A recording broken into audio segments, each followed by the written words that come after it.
This time on the Highland Woodworker. You want it to work, and you want it to work well and for a long time, and you'd like it to look nice. Master woodworker Grant Batson's pipe dreams become a reality every time he goes into his workshop.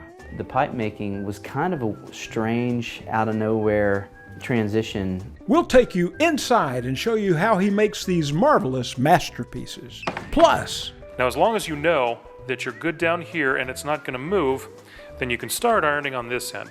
Edge veneering made easy, Popwood's David Thiel irons out the details for us. Join us for these stories and more this time on the Highland Woodworker.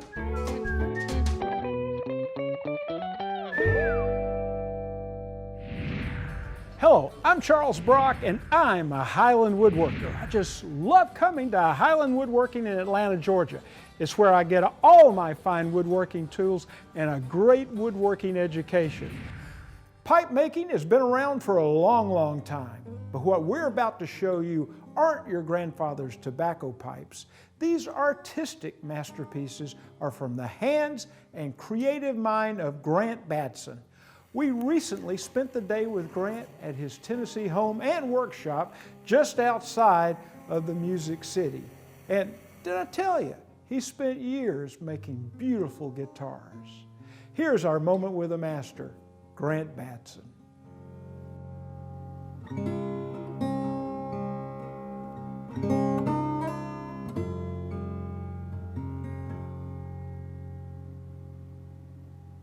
Hey, Grant Batson, what a pleasure. I've been a fan of Batson guitars for quite a while. Just a beautiful instrument. Now, there's something missing though. Doesn't have a hole. At first glance, that's often the first takeaway. Yeah, so my brother Corey and I started doing guitars a long, long time ago, and over the years nickeled and dimed our way into actually having a full-fledged guitar company, and we were always just trying different things. And my brother was really he was the impetus behind a lot of the advancements, truthfully. But I remember sitting around and he would be reading a book on acoustic physics, and we would start having discussions because he was a drummer like yourself. And so as we began thinking about the percussiveness of the guitar, we were thinking about it like a snare drum head. Why would you take weights and set them all over the head and cut a big hole right in the sweet spot? So sound of the guitar being proportionate to movement, the flexibility of this tone generating membrane was very important. So we felt like, what can we do to unencumber this top to do its job better? So we did a handful of things. We took the fretboard from being glued to the surface, we cantilevered it. We transferred the load of this 180 pounds plus or minus of string tension, transferred that load to a tailpiece, moved the sound hole from the top to the side, and lightened up the bracing structure, and that's why it looks weird. Yeah, but it's got a great sound, Yeah. and it's absolutely beautiful. Form and function. Form and function. Now, I understand that we're here not for your guitars today. You have become a pipe maker. Right. And from what I see, quite a master pipe maker. And this, again, is form and function. Right. We're not suggesting that anyone start Sure. smoking, but we are suggesting that there is beauty and great craftsmanship in taking an item and forming it so that it's a work of art. As a child, you probably were already seeing a future of finding form and function together. What was kind of the trail that led you to pipe making? I kind of needed something to do because I left the guitar company and I didn't really know what I was going to do. I knew I would be making something. I'd been thinking about getting into furniture, which I've thought about for a long time actually, and now I'm actually, as of today, I'm starting to do more furniture, which I have always loved. But the pipe making was kind of a strange, out of nowhere transition for me. I didn't even know that that was an occupation. I had no clue that people made expensive artistic pipes until another pipe maker showed me and said, you should do this. So that's kind of how it happened, by accident, basically. So how did you learn to make a pipe? So I've had several pipe makers through the years really just take me in and very kindly show me how it's done. Well, the Danes are the noted pipe makers. They are. Did you study? I did. There were two particular Danes that really gave me a lot of their time and have just been very encouraging and helpful. One, his name is Tom Eltang. He lives in Copenhagen, and another named Teddy Knudsen. And I studied with him. He lives part-time in Italy, and I studied there with him back in 2013. And their influence on pipe making is nothing short of prolific. Their styles, their individual styles are very different from one another, but they've left an incredible mark, and just the ability to work with them and glean from their styles has been something that's definitely put me in a place where I can succeed. Well, Grant, this looks like any other woodworking project when you look real close. You got drawings, and you got templates, and you got materials. So how does it all go together to make a pipe? Well, there's lots of different ways. The traditional pipes of old that our grandfathers smoked were very simple, and they didn't have a lot of bells and whistles. But in the artisan world, which is kind of the place that I live, they're a little bit more ornate sometimes, and definitely not standard. So I usually start with an idea. I don't always sketch my ideas, and truthfully, some of the nicer things have come out of just nowhere. I'll sit down with not a thought in my head, and I start at the shaping wheel, which we'll see. And I begin shaping and shaping, and it either turns into sawdust or it turns into something that I think would be a nice pipe. But whether it happens that way or not, I usually do at least try to start with an idea that I've had, and I'll put it on paper. Sometimes it turns out to look like that, sometimes it doesn't. Well, the wood itself is unique. This is not anything I've found growing around here. Definitely not. So tell me about it. So it's called briar. It is a burl. It's the root ball of a small kind of a scrub brush type of a tree. Where do you find them? It's only in the Mediterranean. So pretty much any outcropping, foothills areas of the Mediterranean regions, they'll grow this stuff. Algeria, Corsica, Greece, Spain, France. Why use this? This stuff, the properties, the density, the weight, there is something about this that people long time ago decided this is going to hold up to lighting. Essentially, you're lighting a fire in a piece of wood, right? Yeah, that doesn't make sense. It doesn't make a lot of sense. So this stuff, it has the ability to breathe in a certain way that's interesting. The qualities of this piece of wood actually play a part in how well the tobacco burns and how that smoke experience is received by the person smoking. So it holds up to fire, for generations, lifetimes, and it's also gorgeous. So what we have here is a bird's eye, and the grain looks to be extremely, straight or? A lot of times it's straight. So you have what you call cross grain or cross cut, which is the flame striped straight grain pattern, and then you've got on the ends of that, those capillaries coming, starbursting out. That's the bird's eye of what looks like the burl. So you have typically in a pipe, you're the collector's looking for that, either the really straight grain or the bird's eye explosion. And the ones that really demonstrate that magnificently are the ones that typically get the real money. Well, this is very interesting. What have we got here?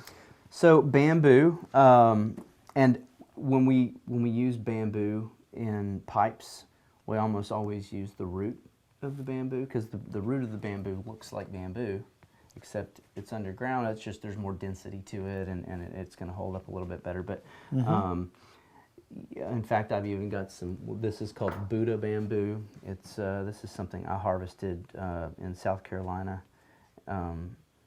It's just interesting stuff. You know, I like to try to use different materials, but most of this stuff, you know, I didn't come up with this. You know, this is stuff that's been used by guys before me for a very long time, traditionally in pipe making. So a lot of times this is just a transition between what are the parts? So the parts of a pipe are, you've got, this is your bowl or your chamber here. This is the shank, and then this is the stem or the mouthpiece. So that's where you would use maybe something like that. So in the shank, you know, I would have, for instance, this guy here. You know, I might have that bamboo there, bamboo shank on something. And you've got to drill a hole through that. Yeah. And there are lots of different ways to attach this. Some people use stainless steel tubing. Some people use carbon fiber. Some people have. There's a myriad of methods. Well, it takes a lot of work to get down to this, and the lines. So those are my drilling axes. I see. So in a pipe, you've essentially got three holes that you're trying to drill and connect. You've got a mortise here, and that is for the stem to fit into. Then you've got an airway, which is a 5/32 diameter is what I use, but it's a a little bit more than 1/8 of an inch, and it connects to the bottom of my chamber.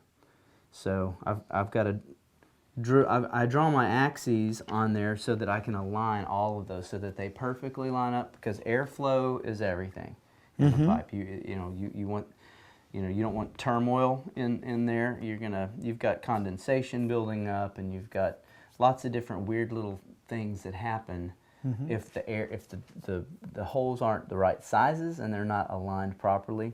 So the engineering on the inside is actually really important. It's the part that no one sees. Well, there's function. There's function. It's got to function as a pipe. Absolutely. And then there's form. Right. So it has all the elements of building furniture, really. Right, definitely.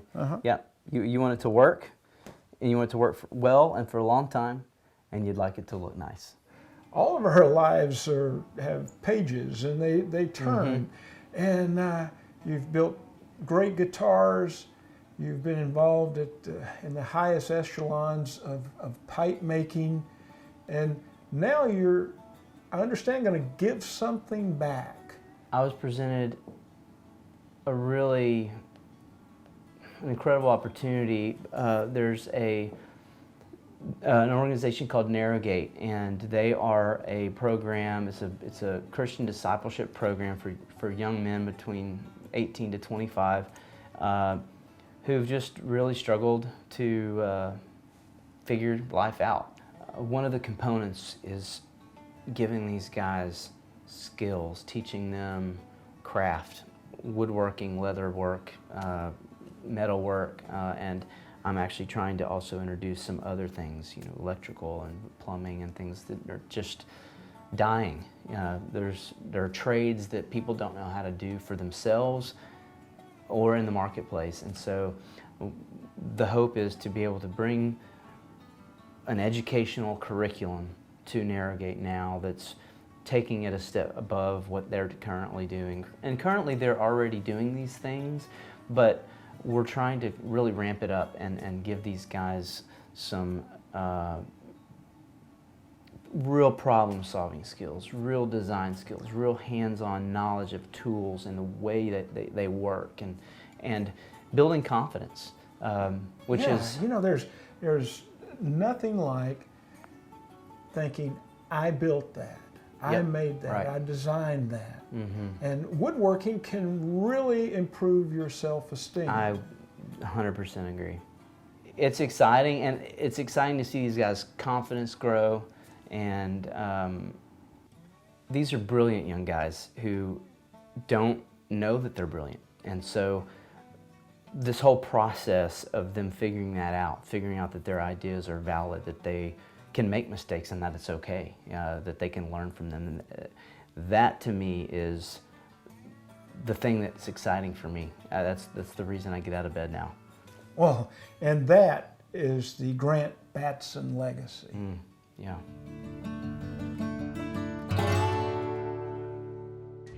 Coming up, we'll head back to Grant Batson's workshop and get a first-hand look at his pipe-making process. But first, edge veneering can be tricky, but Popular Woodworking Magazine's David Thiel has some tips that will really stick. Stay with us, you're watching the Highland Woodworker. I'm just an average, down-to-earth woodworker. On a scale of 1 to 10, I'm probably about a 5. But one place I score a perfect 10 is right here, and I plan on keeping all 10. That's why I have a SawStop table saw. And there's more. Plenty of power, superior dust collection, and absolute accuracy. These features have made it the best-selling cabinet saw in America. Let Highland Woodworking help you put a SawStop in your shop.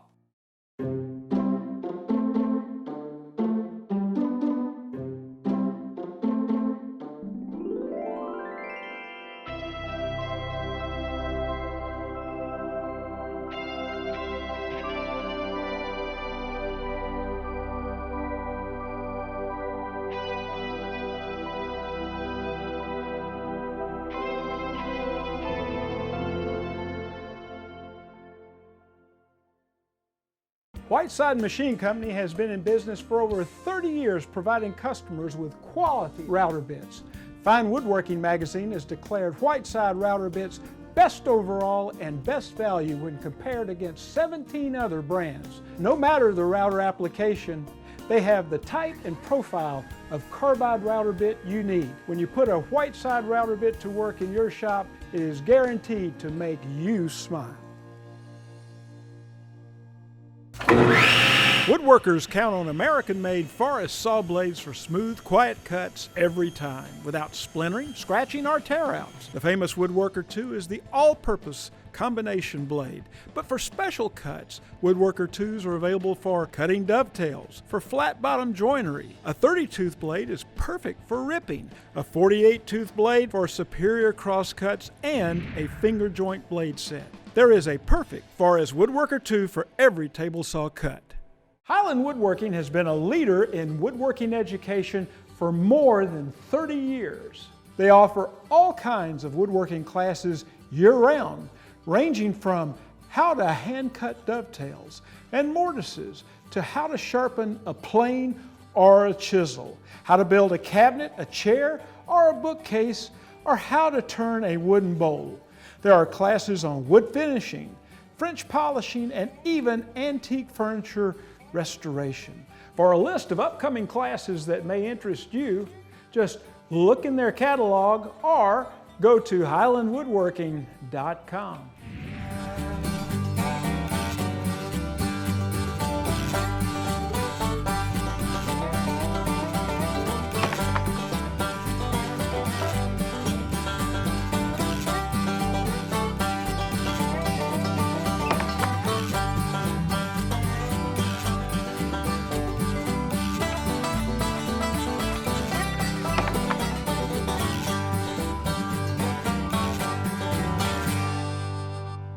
Back in the shop with another tip, and this one's, well, it's a little domestic, it's a little woodworking. How about that? We've used veneer tape fairly often on different projects throughout the years, but sometimes we don't give you all the details on how to make sure that it sticks and holds and cleans up well. So we're going to take a minute to do that today. One of the first things to make sure is that the edge that you're actually putting the tape on is a good edge. As an example, if I flip this board over, you'll see that there's a burn mark here, and there's actually a divot there. A quick pass over the joiner will flatten this out, because if you don't do that, there's a very good chance that you'll have a hollow right underneath your veneer tape where that is. So you want to start with a nice flat edge, which we have done here. Mount it in a vise. You can actually do this laying flat on a bench. Just basically you want to be able to hold it still one way or the other so that it's sturdy. First trick, we have to get domestic. Basic standard household iron. Settings, medium warm, not full hot, because you can scorch the veneer if you want. I can smell it's already working. Trick, lick your finger. Hear that hiss? That means that it's hot. I can feel that it's hot. That's good. Now you want to size the veneer tape, and we're doing it on plywood. You could actually use this on MDF as well, but that's not usually how it's done. So we have veneered plywood with a rough open edge. We've got oversized veneer, and that's great. That's the way they sell it. This is a 3/4 inch piece. This is actually, I think, 7/8 overall. You don't need to work with the whole length of this coil. So what you want to do is make sure you've got some extra hanging over the edge, an inch, whatever. If you're really tight on material, then pay a little more attention. But what I'm going to do is slide a little more, because I'm going to break this other end off. If you come down here, you could try and cut it, but this is brittle enough that you can just basically bend it down with your thumb. It's snapped there, back and forth, and you're good to go. Now that gives us the length that we need. We're going to space it on here so that you can feel that there's something hanging over on each. Now, as long as you know that you're good down here and it's not going to move, then you can start ironing on this end. This is a little tricky. The glue on the back, let me show you this real quick too. The glue on the back heats up and it turns into a liquid essentially. So you've got a little bit of time before it starts to harden again back into the glue. But you don't want to have to move it around too much, or it could reduce the effectiveness of the glue. So we want to keep it fairly tight, and you want to keep the iron moving as you go. Lay it flat on there, and then just start to move. Don't let it sit in one place. See how I'm feeling down here with my fingertips to make sure that it's still covering? Now I can tell that the glue has started to melt underneath it, and I'm still checking. Yep, there's nice and sticky there. We're already good. The glue is already melted. Give it a little bit more, 1 or 2 passes. And now we want to affix that. Now there's a couple of ways you can do this. You could use a J-roller like this, or honestly a simple block of wood works well too.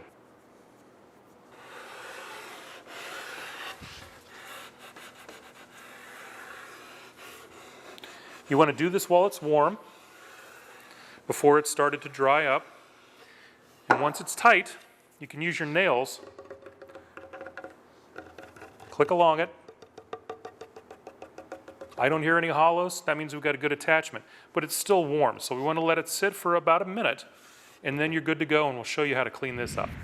All right, so our glue is dry, and I can tell by lifting up on this, it's very firm, and that's exactly what I want.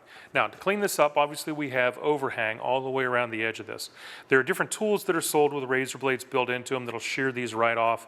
You could actually just go ahead and use an X-Acto knife and do the same thing, cleaning this off. But the problem is, that's a sharp edge, and this is a veneered surface.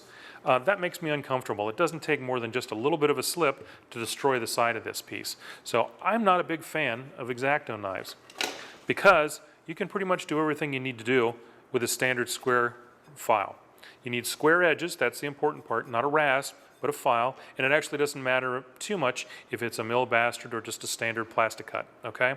You can use whatever you want. Now, let's go ahead and use our sharp edges again. We've got this piece hanging here. I'm going to take the file, lay it on here, and roll it over, okay? Now that's broken. Now be careful, because you'll have fibers in there.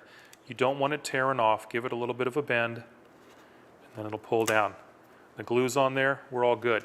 Now, to clean that end up, you want to take the file, place it flat against that end, and only on the push, not on the pull, take strokes.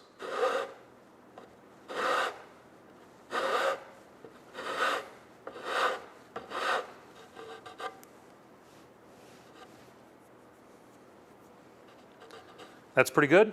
We're okay there. Now we still have material hanging off to the sides. Now what you want to do is we're going to hook the file, the edge of this file, right on that extra piece there. And this is almost running right up against that veneer, but not quite. What we're going to do is on the pull again, coming down, we're going to make a ribbon just like that with that excess. Now I'm not cutting deep. I'm just slightly running, and you'll see I'm at a little bit of an angle here. I've got my fingers keeping it just away because I don't want it flat. I want it a little bit of an angle. So I've got it like this, a little bit out, and just follow that ribbon on down the piece. Okay, got loose a little bit there. You can come back, a little more pressure, no problem.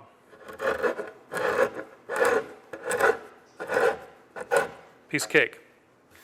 Now, this is pretty good. You can see that the glue's still on there. You want to clean that up too. The trick here is not to go too far with the file. Again, we've got a little extra there. Maintaining that angle, we want to get most of it off.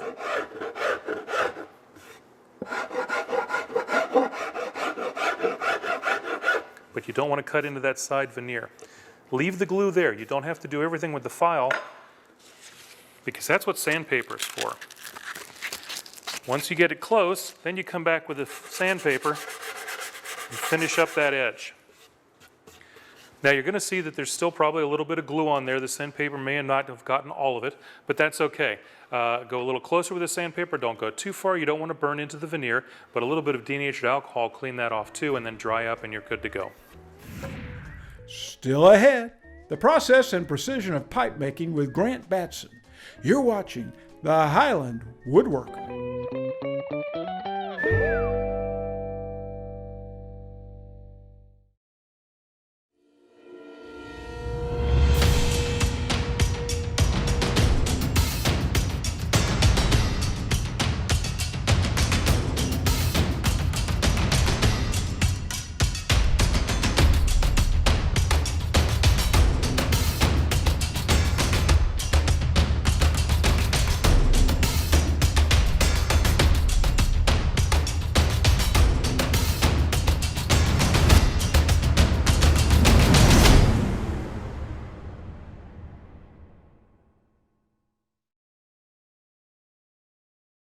Highland Woodworking stocks a wide selection of Rikon power tools, known for their innovative design and rugged durability. Highland has sold thousands of Rikon's industry-leading bandsaws with sizes to fit every woodworking need, from the compact, affordable 10-inch model to competitively priced 14 and 18-inch models. Shop us also for Rikon's reliable planers, lathes, and professional low-speed grinder, all with an exceptional 5-year warranty. Rikon Power Tools.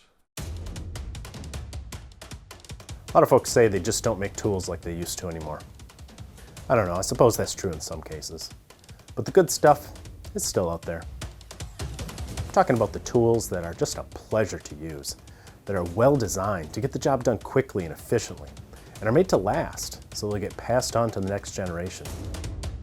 Whatever tools my grandkids use, I know one thing, they'll be keeping them Tormek sharp. For 35 years, Lee has manufactured the world's best joinery jigs.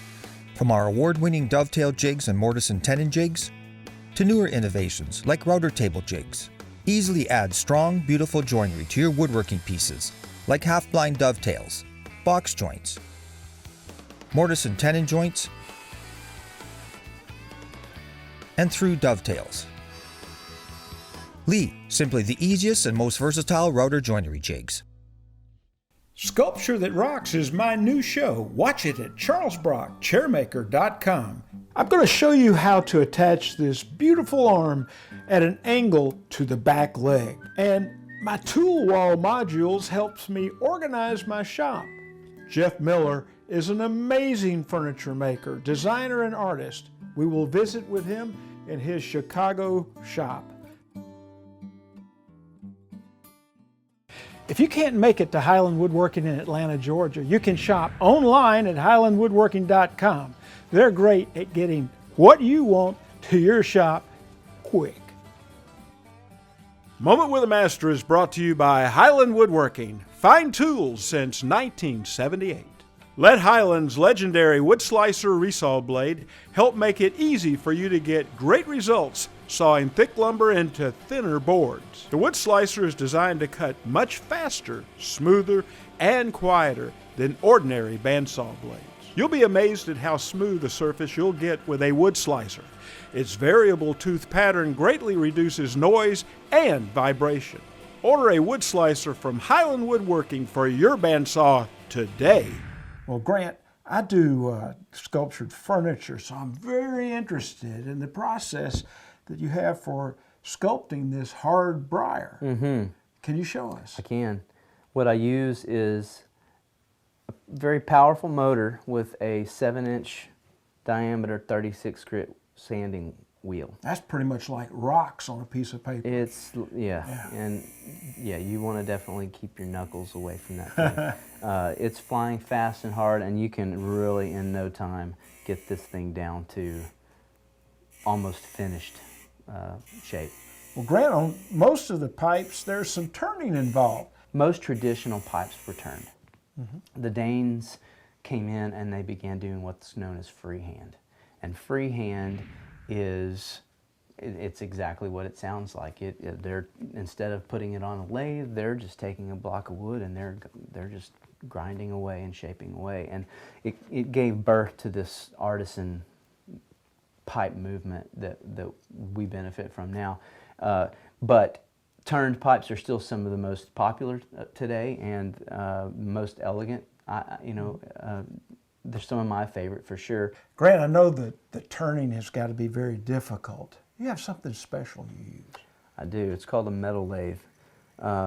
Most wood guys, I guess, don't think of using a metal tool for turning, but in pipe making, it's become a pretty standard thing. The precision that it affords is incredible. You can set tapers and feed in and feed out to, within thousandths. And so I love my metal lathe, and I've also designed a 2-jaw chuck that allows me to lock in the pipe and pivot on the axes that I need it to be. And it really allows me to perfectly surface and bore and drill and even shape sometimes the pipe. What kind of material do you use to make the mouthpiece? Good question. So the mouthpieces, or stems as we call them, are, for me, made of German ebonite, which is essentially a vulcanized rubber. There are 3 companies in the world that I know of that make this stuff. 2 of them are in Germany, and they do the best job. So traditionally, it's black. This is how it comes. It's in rod form. The interesting thing is I've had a lot of people come and tour my shop, and they're always surprised to see me hand filing and shaping the mouthpiece. I get that, but someone has to make them, right? So, if you're making high-end products, you kind of want to make it all. And so we get it from Germany, and they make it in all different colors and different diameters. Black is the most traditional. I like to have fun with wacky colors. These are all, these are some limited editions. I've got camouflage colors. I've got bizarre stuff. For the airflow and for comfort, you kind of need a hole that tapers gradually, but it elongates so that you'll see on one of the finished pieces the tapered button, which is the part that goes into your mouth. It's kind of flattened out. So, but that volume needs to be the same. It needs to not be bottlenecked. There's a technique that I use. I have a small drill bit that I actually have to run the mouthpiece on at an angle and feather that thing out so that it actually flares the inside of that hole, because I want the volume of that to be the same, but I've got to flatten it. So once I've drilled it out by hand, then I'll file and I'll sand and I'll buff the insides. I want the insides as smooth and shiny as I want the outside, because you'll build up all kinds of funky, nasty stuff on, if you don't sand and polish the insides. It's kind of tricky. When I first started making pipes, I ruined about 20% of my stems because I just went too far. You know, it's you want about 150 thousandths of an inch between your teeth, and if it's more than that, it's just uncomfortable.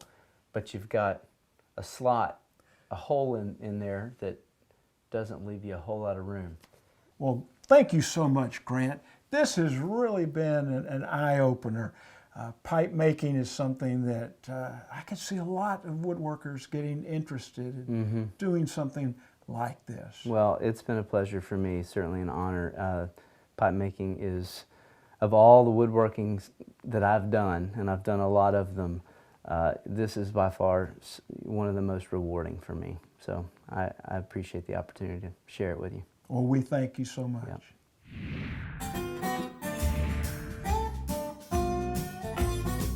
If you're passionate about woodworking and your work requires the very best, let me show you something really fantastic. Workbenches by Sjobergs of Sweden. Let me tell you why you need one in your shop. All the great hand tools in the world will perform to really no avail unless you have a bench that provides great holding power, a flat reference, and is very stable. Everything you need is here in a Sjobergs bench. Fit, finish, and stability. Now let's examine the features and benefits of this beautiful bench, and you'll understand why Sjobergs has no peer. This model is the Elite 2000. It is over 76 inches long, and like all Elite workbenches, it is 23 5/8 of an inch wide.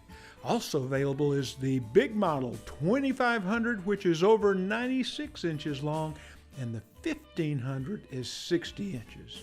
The top is made of beautiful, straight grain, knot-free European beech, tongue and grooved for maximum stability. The middle of the top is 3 1/4 inches thick, and the apron is a massive 4 1/4 inches thick, which will provide the perfect surface to serve as a reference for your work. The vices are huge and provide maximum holding power for your work, and as you can see, they are coplanar with the workbench top. The massive Acme screw is smooth as silk and is low enough as to not interfere with the board held in the vise. There is almost no racking when the vise holes work held to the side. The 1-inch diameter bench dog holes are every place you need them, on both legs and strategic locations all over the top for clamping your wood or project.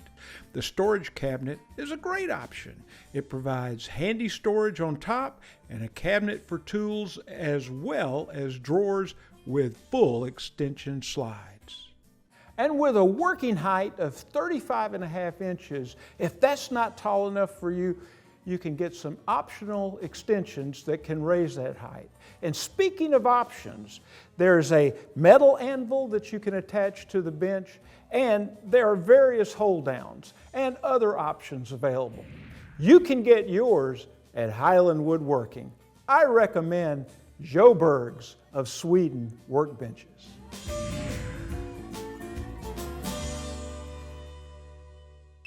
Improve your woodworking experience. Sign up for Wood News Online, a monthly newsletter showcasing the latest news, tips, and classes Highland Woodworking has to offer. By signing up, you'll receive the latest episode of the Highland Woodworker, special store promotions, and Wood News Online delivered straight to your inbox. Sign up today. That's all the time we have for the show today. But check us out on social media and come back to see us next time on the Highland Woodworker.